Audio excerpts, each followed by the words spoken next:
116 all the way to 21. Let me quote myself from last week. I wouldn't even consider shorting the yen until we see at least 121. So I believed we'd get there. I wasn't sure that it would happen that fast with the BOJ action. And also all the yen crosses went to secondary targets. Now I'm going to be alert for reversals in some of the yen crosses. The guppy maybe around 75, 76, Euro yen as well, Aussie yen as well. But let's just take it a day at a time. The dollar has been difficult.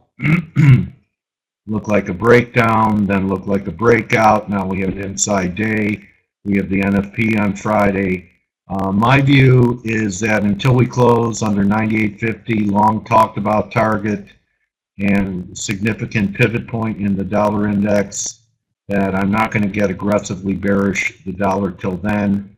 We have an inside day. The most bullish thing the market could do is start off lower tomorrow, then close above the highs that we have here. We're approaching some targets in the pound, maybe up around 145 or so. Euro pound still looks heavy to me, which tells me that the euro is going to lead at least on that initial phase down in the dollar, and one more push up in the Dixie. So Dixie been a difficult trade, not as much so in the yen, not as much so in the crosses, so we're going to stay focused on the crosses. Also, I talked about last week that we were overdue for a pop in the crude oil market. Actually got the $7 rally that I was looking for, and I believe that this part of the move in energy may be completed, and now we get some type of 61.8% retrace, which I think could generate something counter trend in the Canadian trying to hold the 140 level. So here we are. This was a nice $7 move. Looks like we're headed back down to 30. I believe the big question mark is going to be, do we just flush to new lows, head towards 26, 25? Can't rule that out. Or is this A, B, C? And now we're going to put in a B wave and post some type of higher low, maybe right around the 30, 29 level, and then get something like that from here, which could take us to 38 to 41. So the jury's out right now with all the bearishness in crude. I think the likelihood is a higher low, and this is just A. And even though we're in a bear market, we could pull back and generate one more rally to take us up to this $38 to $40 level.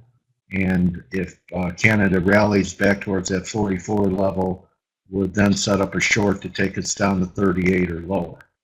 So crude oil call also accurate. Took some time for this to unfold, just like the Canada break took longer than I thought it would. Also the gold, I was correct on the gold. It continues to move to the upside, but now I think we're within $10 to $20 max of a high in gold. That's going to give us at least a correction of its advance, and in the worst case scenario, possibly give us a break down to new lows. So let's look at the daily nearest here on the gold. So you guys know I've liked it from 1060, 1050, and I was talking 1120 for the last month or so. We've exceeded this 1120, so I'm thinking between here 1145, 1150 for a potential shorting opportunity in gold, at least to correct this advance from the 1050 level. It's going to be important that on this next pullback, gold holds 1080. Otherwise, I believe that we may have something like this from wherever we top. And this high was close to 1190. So that was a $140 decline. So if we peak around this 1140 level, we could get, if we have an equal move, back down to 1,000 in the gold. So potentially big counter trend trade setting up in gold, at least to correct this advance and possibly take out the low of the move. Which means that there's a little more upside left in Aussie, and then we have to look back to the short side of Aussie because the gold has outperformed the Aussie. Give me a Y if you're with me on my correlation between USD CAD and the oil market and Aussie USD and the gold market. So, along with this, the S&Ps put in a nice recovery week, helped by the BOJ. A lot of Ellioticians are looking for a move back towards this 1970 to 2000 range up in here for wave 2. Very few people talking about a new high. I'm open to everything. If the yen starts getting through 123, 124, then I think the case for a new high in the S&Ps is valid. But I think there'll be some type of correction, at least from some FID levels, to give the bears hope. Give me a Y if you're with me. And also the treasuries under some pressure here today. They look like they have some more downside, which means the yen isn't quite done yet. I'm looking at that 22 to 23 zone for a potential shorting opportunity, at least for a pullback from the recent rally that we had. So here's one drive, two drive. Bonds look like they could sell off a bit more. That could give us one more high in US dollar yen. I'll show it to you. I'm talking short term now. The long term picture, I actually last week showed that there was a possibility of a new high in the yen on the weekly for a potential third drive, but we have to take it a step at a time. Was right about saying buy it at 116, looking for 121. We're there, and now we're getting close on some of the crosses to where we can consider reversals. I've seen a lot of inflection points on NFP, so it's very possible that this is going to be a lot of jockeying around, evening up, book squaring into the NFP. I think NFPs become more and more important with the Fed having tightened once and some of the carnage in global equity markets. So really try and have all of your trading done prior to the NFP, as I've professed, just like what we had with the GDP and the Fed. You didn't have to have a position into the Fed, or I said hold half with BE stops on the long yen and any of the other trades that I recommended, Guppy, Euro Yen. So yen was really the highlight of the week. The BOJ overshadowed everything in the US and really caught, I believe, a lot of market participants by surprise. At the minimum, anyone who's been listening to me would not have been short the yen, and at a maximum was long outright US dollar yen and long the yen crosses. They were huge trades. I'm viewing them as at least the crosses as bear market rallies for now, not the beginning of a new bull market. So now that we've had these retracements, we have to be on the lookout for reversal in the yen crosses. Give me a Y if you're with me. Any questions on any of the outside markets that I've covered? Want to congratulate anyone whose work lined up with mine and took advantage of what the BOJ did. And we were way ahead of the BOJ announcement. Actually happened a week and a half ago on the panic in the S&Ps under 1830 and just a stop hunt in the yen under those 116 lows. Congratulations if you were there. Any questions on the outside markets before I go to the individual instruments? Okay. So we always start off with Euro USD. And my view is, because of EG, something I talked about last week, I said sell rallies up here so we could challenge these highs again. Said look to get short around 76.5, 76.70. We're now about 90 pips beneath it. I was talking about a retest of the neckline around 74.20. That's based upon this head and shoulders breakout that followers and people who watch my webinars were aware of. We caught a lot of this a few different times on the upside and calling for what would just be, I'd say, predictive market behavior for it to come back and test the breakout at 74.20. But with that being said, I'm still looking for that. So there's another 140 or so pips to the downside. What I've been teaching here at RoboForex the last few years is even if you don't trade the euro pound, you need to know direction of euro pound for your trade selections in euro USD and pound USD. So give me a Y if you're with me. I'm still looking for continuation correction. The only thing that would change my mind now would be trades back above the 76.60 level. So you could trail your stops to BE on this now on euro pound. So getting back to this, makes me think that first of all, this happened on the GDP last week, and we have a confirmed low here. So it's my view that the euro could still take out these lows because of this confirmed low, and at the minimum I think we'll trade under this 108 handle. Here's the low of the move from Friday at 108.09. There's some stops here at 770 and stops here at 788.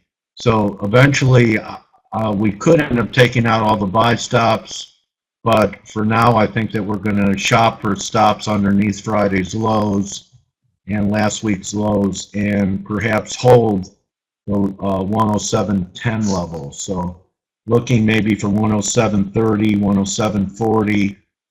I view this before the NFP as being a shorting opportunity.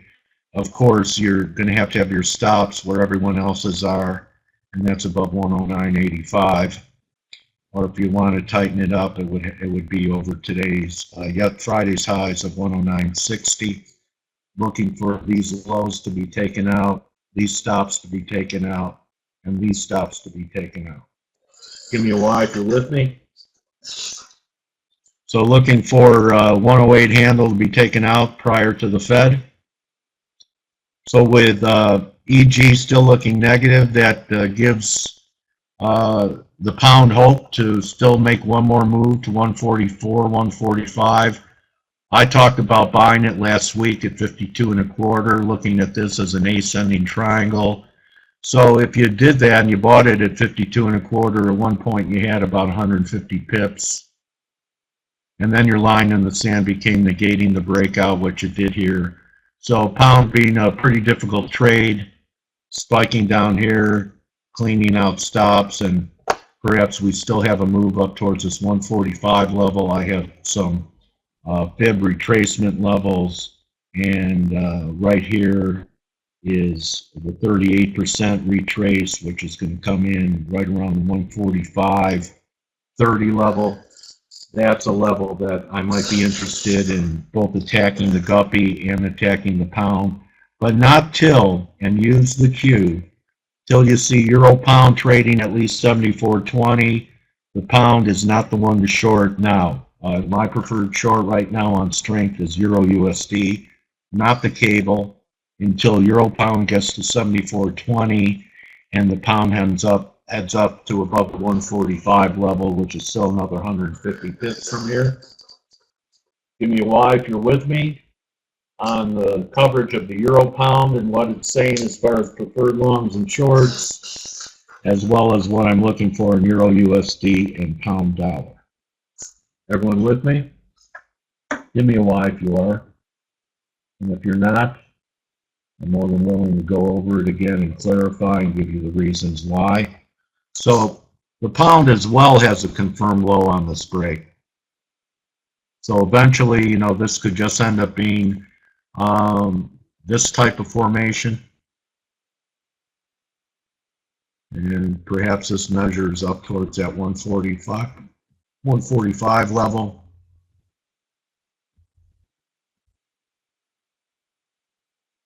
Here you are, 4.5 to 5.5. Maybe we get us some type of throwover, but at least back to here, clean out stops here. We did diverge a little bit here. So the pound's a tough one, but I wouldn't consider shorts until we're at least 44.5 to 145.20. Leave that short alone. Compared to the look of the euro, much shallower belly. Pound has almost retraced it all. Right? We're not that far away from the top pip at 44.12, while the euro is quite a distance away from the highs that we had up here at 109.80. Give me a Y if you're with me. So let's get to what was really the star. And I had this line drawn weeks ago, US dollar yen daily. Here's a line. Here was a 3 drive to a bottom formation on the panic that we had in the stock market when the Dow was down 500 points. And I said, I think there could be a recovery in the yen too. Said get long around the 116.30 level, that I wouldn't even consider shorts until at least 121. Here we are, 121.68. It was last week that I brought up the concept that perhaps we're even incomplete on the yen and we could end up with a 3rd drive to a top up here at 32. But we're going to take it one step at a time, and I think up around this line, around 122, 123, there's going to be at least some type of trade to correct this, because if we get up to 122.5 or so, that's going to be like a 650 pip advance. Why can't we pull back to 120, 118 after we achieve that? And for the macro, here's drive 1, here's drive 2. We start taking out this line. I'll just go back to the daily to show you what the yen is going to have to do to really prove itself to be good. So we have it back testing the breakdown. And then let's just insert this line from recent highs from here to here. So here you can see that we really have to start closing up above this 123 level for the yen to prove itself. Shorter term, everyone knows my style. I like to wait for divergences to develop. And look at this RSI reading, it's 80. So a lot of people are trying to short the yen right here. Is it good? I'd like to see one more retest up here. In fact, this is the line that I'm considering for a possible high. I don't see the RSI setups, but this is what I'm considering up here. This type of angle makes it kind of look like a rising wedge could develop. But again, that's back at those levels I was talking about, 22.5. So if it goes down from here, that's fine. We were long. We did very, very well. But I'm not ready to short it. If it breaks from here, it could go without me. I don't like to short against an 80 RSI value for a second drive. So even the second drive confirmed. So I'm going to attempt to be patient, even if it takes into the NFP. And what could end up being a decent shorting zone around 22.5. And again, it's not just price getting there, it's how it gets there. So if we do some work and move sideways even lower before this last push up towards major weekly and daily resistance at 22.43, at that point, for me to get excited about top picking the yen, the RSI is going to have to stay under 70. So I think we're going to have some time to talk about this, but the NFP could be an inflection point, especially if we get some strong numbers. So with the yen possibly heading up there, let's cover some of the crosses. They were all home run balls. Got you long the yen, euro yen on one more low in divergence. I was looking for 130, overshot my target by 180 pips already. So potentially we're heading up to the next fib level. In fact, I have a, see this? So I'm thinking 33-ish. Maybe up towards 33 could set up the short in the euro yen. So we did pretty well. We were buying it down here, looking for 130. With what the BOJ did, it overshot my objectives, but I still have no divergence on the 4 hour, 1 hour. Even the 4 is still confirming, so I think there's some more upside left. But then I think we could at least look for a correction back down to between 29 and 28, but premature to, I wouldn't advise getting long for the last push, and I wouldn't advise top picking it yet. More or less be on the alert for potential divergences developing up around this above 132.5. Guppy was another home run ball. We talked about it down here. I posted some fib retracement levels, said that we could get back to 175-ish. Actually, there is a little potential 3-drive line. It's acting a little bit weaker, but I don't want to touch this until I think the pound is top. And here's some potential levels to pay attention to in the Guppy. Also, there's some fib levels up there. So that's going to take us back towards 75.5, 76. Let's just look at some retraces.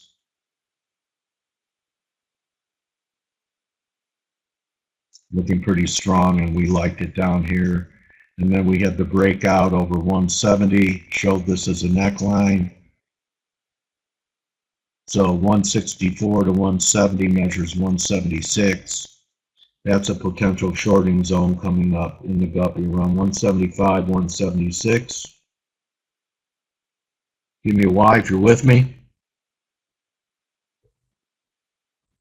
Also looking at Aussie yen, something else we were long here was the 123 bottom. So this was good for 700-800 pips. Aussie may have a little more upside, maybe back towards this 87.70 level.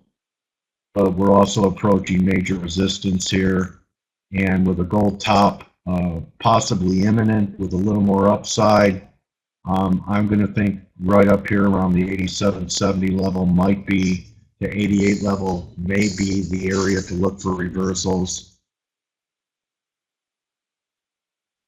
Here's your 1 hour. Have a little divergence here for a 2 drive. Let's just put in the line. Let's give it the benefit of the doubt and give it a little bit more of an ascending line up here. So your area to pay attention to, as I was saying earlier, is up around this 86.90, 87 level. So we'll be watching that as well as the RSI to see if we get some type of divergences up there in the next several days, or possibly into the NFP on Friday. Want to see it under 70 if we get up here. Any questions on the crosses? The yen or the crosses? Okay, so let's take a quick look at Canada. As I showed, the crude looks vulnerable. Canada, I think, is going to put in some type of counter trend move here.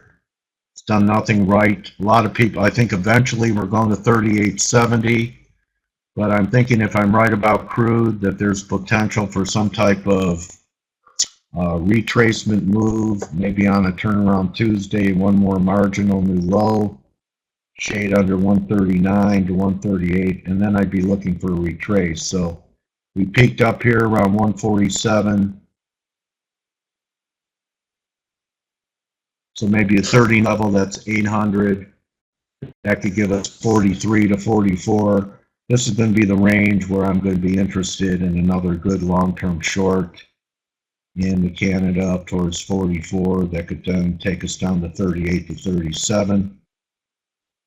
So a little late to be shorting Canada. Last week I said sell the retrace. It was only 38%, but worked well. Give me a Y if you're with me. With the way crude looks right now, and there's still being a few dollars, maybe another 3 to the downside left. Canada, I believe, will get some type of reflex rally coming here in the next several days. Give me a Y if you're with me on USD CAD. Aussie USD, we were bullish down here. It was a good trade. Starting to show, went right to this line. I've had this line drawn for quite some time. Again, kind of like the yen line, we had a back test here, So perhaps we try it again up here, this line, but this to me is looking like a bear market rally. This is what the yen did. This is what the Aussie's doing. So with what gold is set up to do, I'm going to be looking for reasons to short the Aussie in the coming days. So perhaps we have peaked already. There's always potential for one more high. This was almost a confirmed high. So the most I could see, and if the dollar continues to weaken and we get this blow off in gold for another $15, $20, plus I think there's an RBA decision this week. Max I look for in the Aussie up here is around 71.80, 71.60. So that's 100 pips higher is where I'm going to be paying attention for potential shorts in Aussie and the Aussie yen. Give me a Y if you're with me.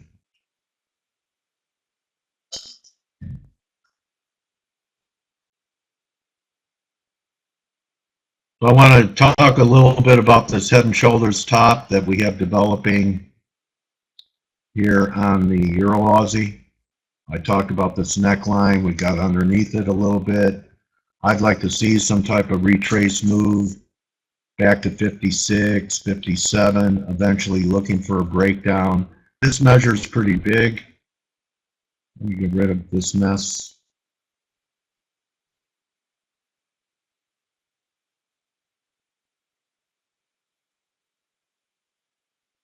So I'm starting to pay attention to this again. Euro Aussie, we had a pretty good year last year in Euro Aussie. Okay. Okay. So here's a week.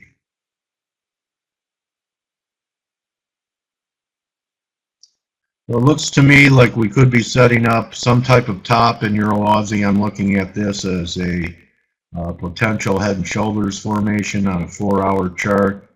Just a horizontal line here. Yeah. Let's use this right here. So we took it out by a little bit, and I'd be looking for some type of fib retrace here in the Euro Aussie. Left shoulder is all the way up here around 158.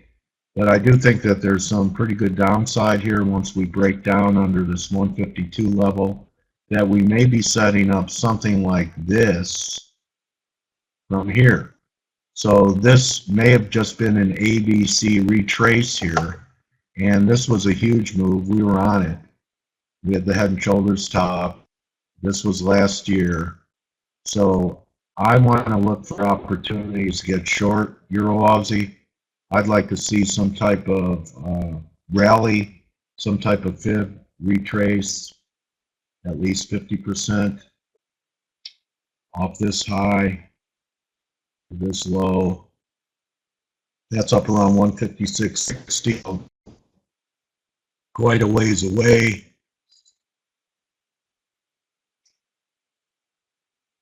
Right up here, 550, 56.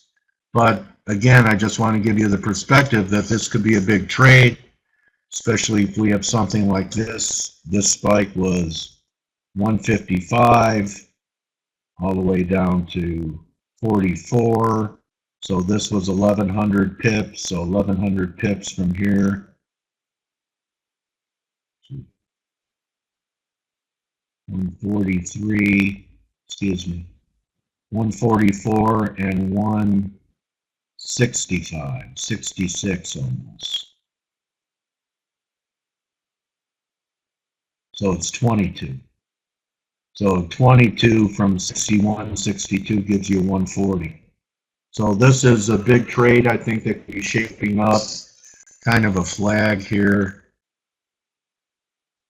But don't chase anything. We've had a nice break here, but this looks like another ABC.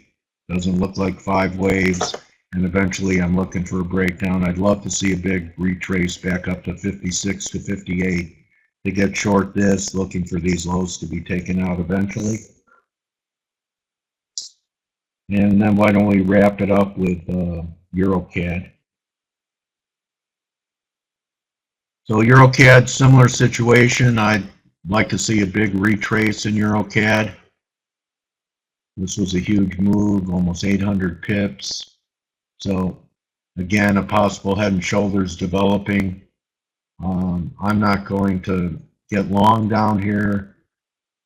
My macro view is to sell rallies, but we are beginning to diverge here, so maybe we do get a rally back towards this 157 level. The 158 EuroCAD would be a sell in my book. Any questions on everything I've covered today? Euro pound still got some downside left, which makes the euro the preferred short over pound. Pound could still trade 4.5, 520. We're on the lookout for reversals in the crosses. Want to see that again. Major resistance tested, 22.5 or so. Crude looks lower, so perhaps we get a bear market or at least some type of retracement of the big move down in Canada. And Aussie maybe has another 100 pips to the upside, being supported by a blow off in gold before we start turning down once again. I want to thank everyone for their attention. Good hunting in the meantime. We'll see how things flow over the next couple days, and I'll be back with you Wednesday to prepare you for the NFP. Good hunting, everyone. See you Wednesday.